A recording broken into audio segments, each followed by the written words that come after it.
What's the meaning of criterion?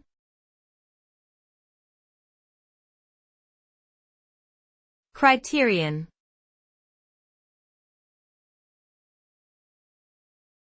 Criterion.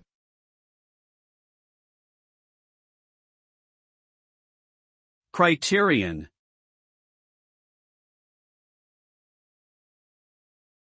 Criterion.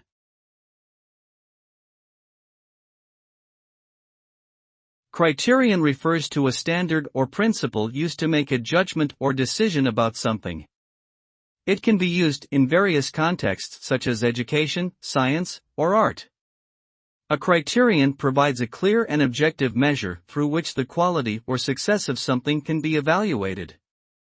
The use of criteria helps to ensure fairness and consistency in decision-making. For example, in academics, grading criteria are established to evaluate students' work objectively. In science, criteria are used to evaluate experimental results and determine their validity. Criteria are essential in making informed and fair decisions based on objective standards.